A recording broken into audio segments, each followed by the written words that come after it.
Good evening बच्चों, मैं NCERT का नेक्स्ट क्वेश्चन ले रहा हूँ 6.12। देखिए इसमें क्या गिवन है। 12 सेंटीमीटर भुजा वाला वर्गाकार लूप जिसकी भुजाएं x एवं y अक्ष के समांतर हैं। x दिशा में 8 सेंटीमीटर पर सेकंड की गति से चलाया जा रहा है। लूप तथा उसकी गति का परिवेश धनात्मक z दिशा के चुंबकीय क्षेत्र का है।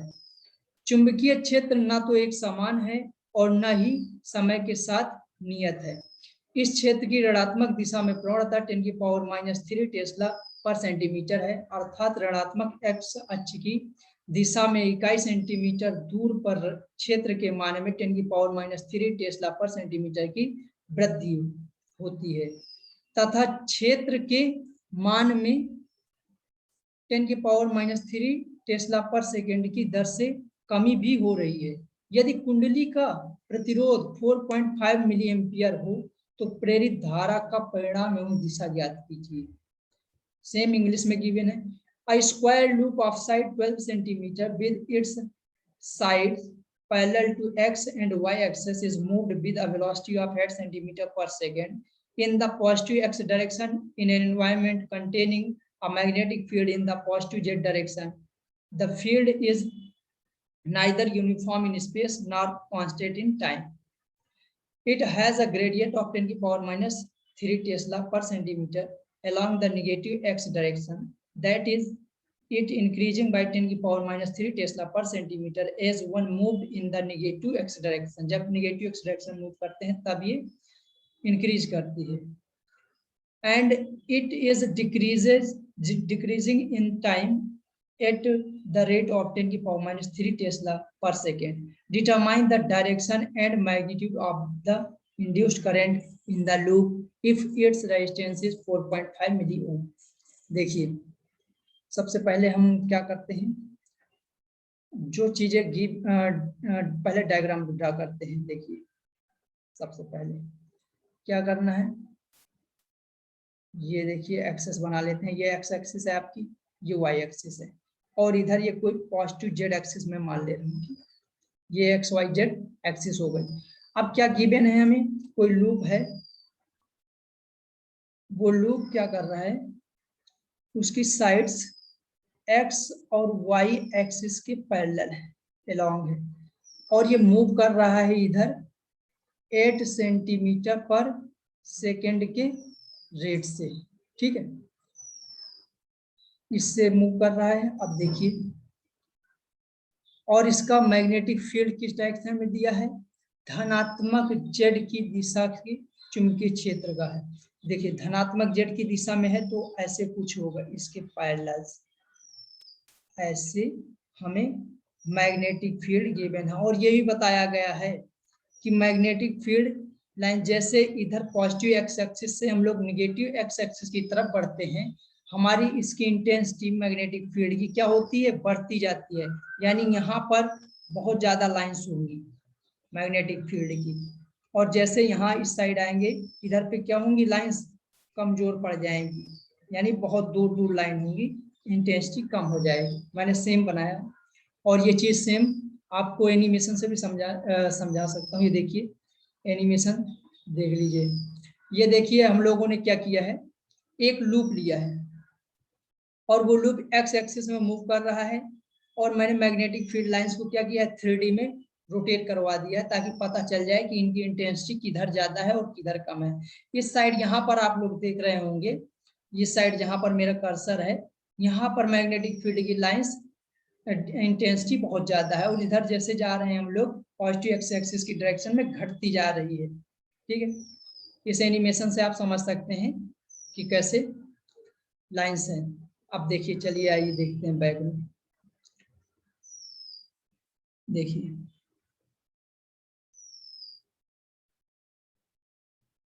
मैग्नेटिक फील्ड लाइंस का आइडिया आ गया आपको। अब देखिए जो चीजें गिवन है वो नोट कर ले रहे हैं, क्या क्या गिवन है हमें। सबसे पहले ये गिवन है dV/dx।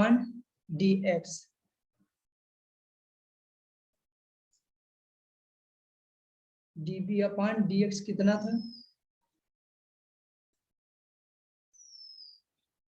dV/dx 10⁻³ अब देखिए ऋणात्मक दिशा की प्रवणता ये जब इधर से पॉजिटिव एक्स एक्सिस से निगेटिव एक्स एक्सिस में जा रहे हैं तब इंटेंसिटी इसकी बढ़ रही है, लेकिन हमारा लूप क्या है, वो इधर निगेटिव एक्स एक्सिस से पॉजिटिव एक्स एक्सिस की डायरेक्शन में जा रहा है।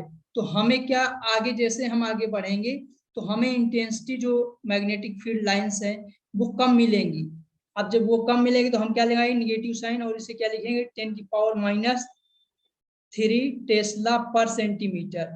पर सेंटीमीटर को क्या करेंगे हम लोग, कन्वर्ट कर लेंगे मीटर में, तो ये क्या हो जाएगा, -10⁻⁻1 टेस्ला पर मीटर।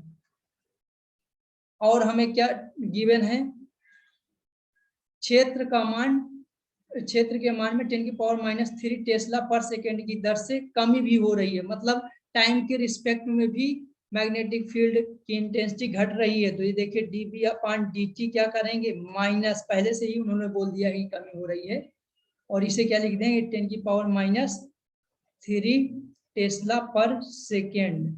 ये चीजें हमें गिवन है। और यहाँ पर आर भी गिवन है, आर कितना है, 4.5 मिली ओम है। तो इसे क्या करेंगे, मिली ओम को हम लोग ओम में कन्वर्ट कर लेंगे, 10⁻³ से मल्टीप्लाई करके ओम में कन्वर्ट कर लेंगे। अब देखिए, जब मैग्नेटिक फील्ड, जैसे हम आगे हमारा ये लूप बढ़ता जाएगा तो मैग्नेटिक फील्ड में कमी आएगी। मैग्नेटिक फील्ड में जब कमी आएगी तो फ्लक्स में भी चेंज, परिवर्तन होगा मैग्नेटिक फील्ड की कमी की वजह से। अब वो फ्लक्स क्या है कैलकुलेट कर लेते हैं। फ्लक्स यहाँ पर दो तरीके से चेंज हो रहा है, एक एक्स आगे जाने पे, जैसे मैग्नेटिक फील्ड में हम आगे जा रहे हैं तो मैग्नेटिक फील्ड यहाँ पर वेरिएबल है, तो आगे जाने से कमी हो रही है, चेंज हो रहा है फ्लक्स। तो पहले एक्स के सापेक्ष देख लेते हैं कितना चेंज होगा।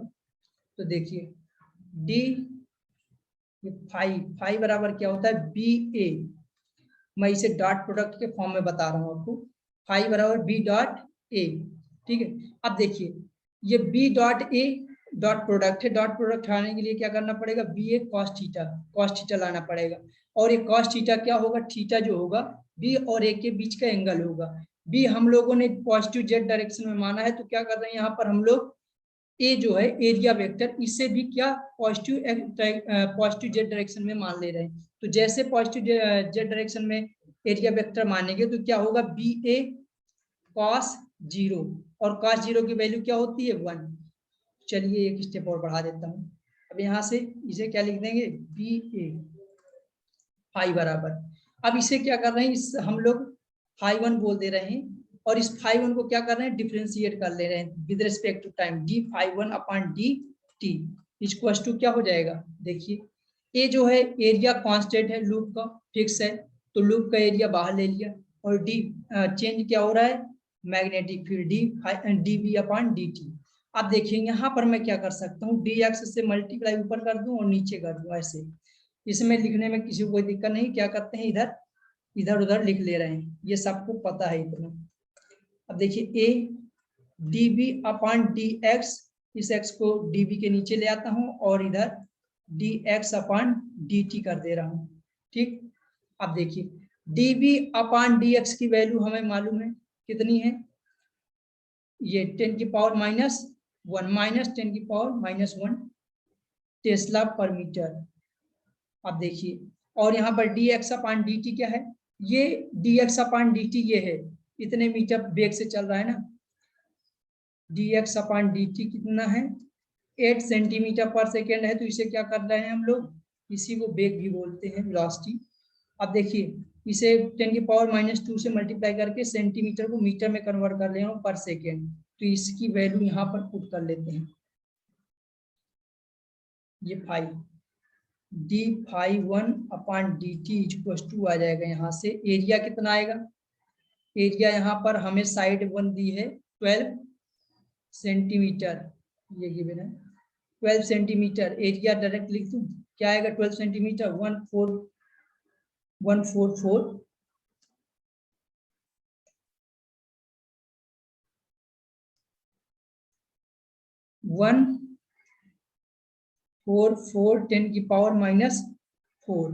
सेंटीमीटर है, तो मीटर में कन्वर्ट कर लेंगे तो यहाँ पर आ जाएगा एरिया क्या, डायरेक्टली मीटर स्क्वायर में। तो यहाँ पर एरिया की वैल्यू पुट कर दीजिए आप, 144 10⁻⁻4 मीटर स्क्वायर, और dv अपान dt की वैल्यू क्या है, माइनस का ध्यान रखिएगा, माइनस से डायरेक्शन पता चल जाएगी ना कि यहाँ पर फ्लक्स की डायरेक्शन क्या है, dv 10⁻⁻1 इंटू dx अपान dt, dx अपान dt क्या है 8 इंटू 10⁻⁻2 मीटर पर सेकेंड। अब यहाँ से ये वैल्यू हम लोग डायरेक्टली यहाँ पे लिख सकते हैं कि नेक्स्ट पेज पे नहीं, यहीं पे कर लेते हैं, थोड़ी से ये समझ जाइएगा कि इसके बाद का स्टेप है। अब देखिए 144 इंटू 8 करेंगे तो क्या आ जाएगा, 8 4 जा 32, 2 8 4 जा 32 और 3 35, 8 4 जा 35 आ गया, 5 3 और ये 1 इंटू 10 की पावर कितना आएगा, यहाँ से -4 है और ये -1 है और ये माइनस का रहेगा यहाँ पर, ये माइनस का ध्यान रखिएगा, अब माइनस है और ये क्या हो जाएगा 10 की पावर -7 वेबर पर सेकेंड की का फ्लक्स में जो चेंज हो रहा है वो आ रहा है टाइम के रिस्पेक्ट में। अब देखिए हम लोग क्या कर रहे हैं, यहाँ पर डिस्टेंस के रिस्पेक्ट में इतना चेंज आ रहा है, अब देखिए टाइम के रिस्पेक्ट में कैलकुलेट करने की कोशिश करते हैं।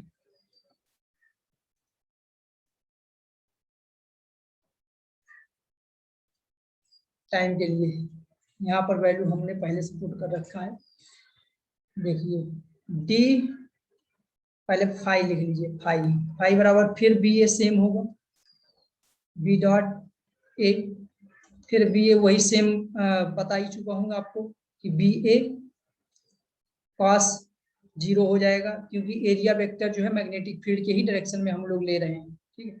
ये फाइव 2 इसे बोल देते हैं। अब ये फाइव 2 को डिफ्रेंशिएट कर दिए with respect to time dt, area constant है, फिर बाहर आ जाएगा dv अपान dt आ जाएगा यहाँ से। अब क्या करते हैं 5d2 अपान dt का मैग्नीट्यूड निकाल लेते हैं, a कितना है, ए वही है एरिया 144 10 की पावर -4 मीटर स्क्वायर, और यहाँ dB अपान dt की वैल्यू कितनी है, dB अपान dt की वैल्यू है -10 की पावर -3 टेस्ला पर सेकेंड, ये चीज रख दीजिए, और यहाँ से क्या आ जाएगा 144 माइनस का 144, ये माइनस है ना, इंटू 10 की पावर -7, इसे क्या बोलेंगे वेबर पर सेकेंड, ये फ्लक्स में परिवर्तन आ रहा है। अब देखिए यहाँ से एक चीज में फोकस करिए, जो फ्लक्स में परिवर्तन पहले वाले में एक्स डिस्टेंस पे जाने पे निगेटिव आ रहा था, और यहाँ पर भी टाइम के रिस्पेक्ट में भी टाइम जाने पे आगे मैग्नेटिक फील्ड टाइम के रिस्पेक्ट में जब चेंज हो रहा है तब भी यहाँ निगेटिव आ रहा है। इसका मतलब क्या है कि जो फ्लक्स में परिवर्तन है वो सेम डायरेक्शन में आ रहा है दोनों की वजह से। जब दोनों की वजह से सेम डायरेक्शन में आ रहा है तो क्या करेंगे हम यहाँ से नेट फ्लक्स में जो चेंज है वो निकाल लेंगे, तो इसे क्या बोलते हैं D five upon D T बोल दे रहे हैं। तो इन दोनों की वजह से क्या होगा जुड़ जाएगा, और जुड़ने के बाद क्या होगा d∅1 अपान डी टी प्लस d∅2 अपान डी टी हम लोग लिखे रहे हैं। ऐसे लिखने का कोई मतलब नहीं है, आप चाहे तो नेट अपने कॉमन सेंस से भी निकाल लें कि नेट फ्लक्स में जो चेंज हो रहा है वो कितना आ रहा है time with respect to time. तो यहाँ से देखिए ∅1 कितना, ∅2 कितना है, ∅1 की वैल्यू कितनी थी 1152 10 की पावर -7 और वेबर पर सेकेंड माइनस का, और माइनस का ये भी है 144 इंटू 10 की पावर -7 वेबर पर सेकेंड। टोटल क्या आ जाएगा माइनस, इसे जोड़ देते हैं तो क्या आ जाएगा 6921। इसे अगर मैं ऐसे लिख दूं 1.296 10 की पावर कितना हो जाएगा -3 उधर चले जाएंगे तो क्या आ जाएगा यहाँ -4 वेबर पर सेकेंड, इतने की दर से चेंज हो रहा है dB अपान dt, d∅ अपान dt, ये हमारा फ्लक्स में चेंज आ गया। अब हम बात करें अगर इंड्यूस्ड ईएमएफ की, तो देखिए इंड्यूस्ड ईएमएफ क्या होगा, इंड्यूस्ड ईएमएफ क्या होता है E बराबर माइनस d∅ अपान dt, तो इसी को आगे फर्दर सॉल्व करते हैं। -1.296 10 की पावर -4, इसी को क्या लिख देंगे 1.296 10 की पावर -4 वोल्ट। इतना जो है हमारा क्या आएगा इंड्यूस्ड ईएमएफ। अगर इंड्यूस्ड ईएमएफ इतना आ रहा है तो हमें यहाँ से इंड्यूस्ड ईएमएफ के बाद वोल्ट वो दिया है रेजिस्टेंस यानी प्रतिरोध। इस रेजिस्टेंस की हेल्प से हमें निकालना क्या है, यहाँ पर निकाल लेते हैं करंट। करंट निकालते हैं, करंट बोले तो धारा, कितनी धारा होगी आई, V बराबर आई आर, ओमला लगा दो, V बराबर आई आर। देखिए V की जगह में यहाँ पर क्या है हमारा पोटेंशियल ईएमएफ 1.296 10 की पावर -4, आई आर कितना है 1/4.5 इंटू 10 की पावर -3, और इसे क्या लिख सकते हैं आई। अब देखिए 10 की पावर -3 है, ऊपर जाएगा 10 की पावर -1 बचेगा, ठीक है 10 की पावर -1 बचेगा, और इसे डिवाइड कर लीजिए, यहाँ से डिवाइड करिए और 1.12 कर लेता हूँ 96, ठीक है 12 कर लेता हूँ और 4.5 कर लेता हूँ, इसे 10 की पावर -1 की बजाय क्या हो जाएगा 2 हो जाएगा आई करंट। अब देखिए यहाँ से डिवाइड करिए, इसे लगभग 3 आएगा, 3 पॉइंट समथिंग आएगा, तो 3 एम्पियर में लगभग कर दे रहा हूँ, आप इसे निकाल लीजिएगा, आई की वैल्यू 3 पॉइंट समथिंग आ जाएगी एम्पियर में, ठीक है एम्पियर आ जाएगी इतने की समथिंग, आप इसे कैलकुलेट कर लीजिएगा।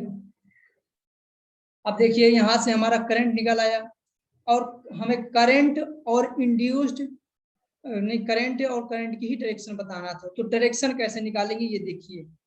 देखिए मैं पहले बता चुका हूँ, जैसे हम लोग आगे बढ़ रहा है ये लूप, थोड़ी से ये देखिए, ये लूप जैसे आगे बढ़ रहा है तो मैग्नेटिक फील्ड की इंटेंसिटी क्या हो रही घट रही है।